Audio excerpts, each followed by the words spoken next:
তো আমি এখানটায় মটরশুঁটিগুলো ভালো করে ধুয়ে সেদ্ধ করে নিয়েছি।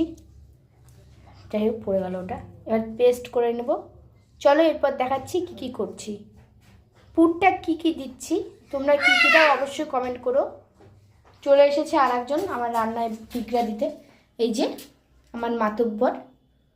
তো আমার এখানটায় মটরশুঁটি পেস্ট করা হয়ে গেছে। এরপর দেখাচ্ছি আর কি কি করছি। তো পুরটা করার জন্য প্রথমে আমি একটু মৌরি সেঁকে নেবো, অল্প করে, বেশি না। এই মৌরিটা একটু সেঁকবো, তারপর গুঁড়া করে নেবো। ঠিক আছে, আমি এবার মৌরির কথাটা বলো।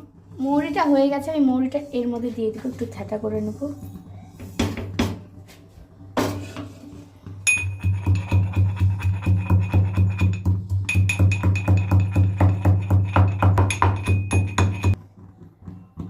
ঠিক মৌরিটা এরকম রাখবো, আধা ভাঙা, বেশি গুঁড়া করার দরকার নেই।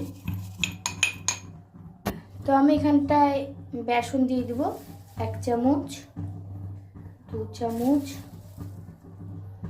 3 চামচ, 4 চামচ।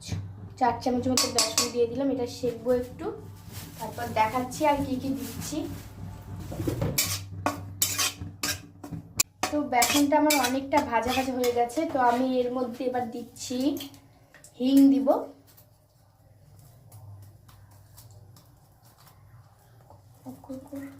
এর মধ্যে দিয়ে দিব হিং।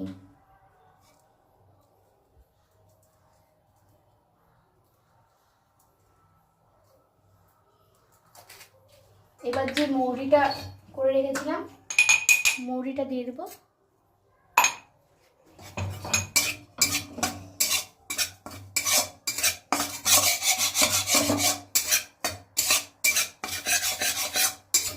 এবার এর মধ্যে আমি দিব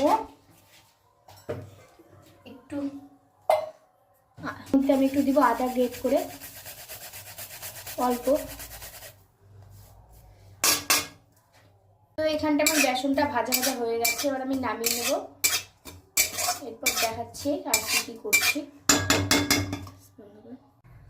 তো আমি এর মধ্যে দিয়ে দেবো সাদা তেল আর একটু সরষের তেল দিয়ে দেবো। দুটোকে মিক্সড করে আমি পুরটা তৈরি করব। আমাদের মেন হচ্ছে আমাদের ভাজাটা যেন সাদা তেল দিয়ে হয়।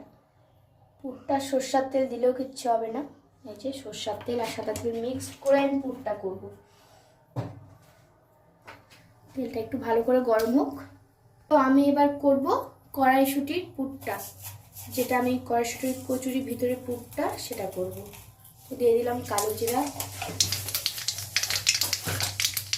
আর একটু আদা দিয়ে দিলাম। এবার দিয়ে দিব মটরশুঁটিটা, যেটা পেস্ট করে রেখেছিলাম।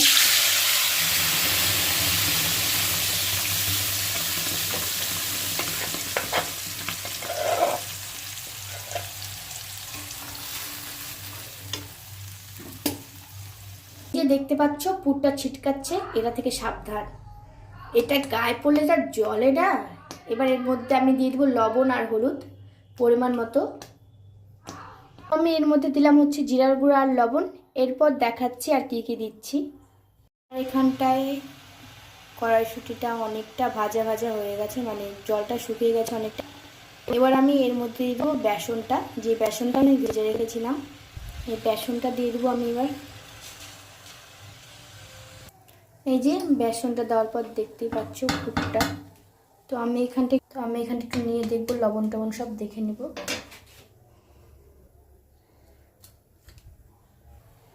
তো আমি এর মধ্যে দিব একটু চিনি আর গরম মশলার গুঁড়া দিয়ে নামিয়ে নেব। আর এখানটায় পুরটা হয়ে গেছে, আমি এবার নামিয়ে নেব পুরটা।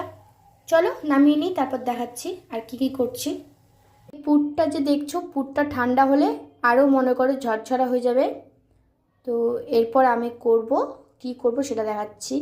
কচুরির সাথে আর একটা জিনিস তৈরি করছি একসাথে। তার জন্য পেঁয়াজ, টমেটো, রসুন, ধনেপাতা, কাঁচা লঙ্কা, তেজপাতা, শুকনো লঙ্কা, আদা গ্রেট করা। চলো দেখাচ্ছি। আগে কচুরিটা দেখিয়ে দিই, তারপর দেখাচ্ছি আর কি করছি। এখানটায় সব কচুরি আমার বেলা হয়ে গেছে। এবার আমি ভাজবো। দেখো কচুরিগুলো কি সুন্দর ফুলেছে, একটু লাল লাল করে ভাজছি। আর এই দেখো এখানটা ভেজে রেখেছি। তো ভিডিওটা এখান থেকে শেষ করলাম। ভালো লাগলে অবশ্যই লাইক কমেন্ট করে দিও। সবাইকে টাটা, গুড নাইট।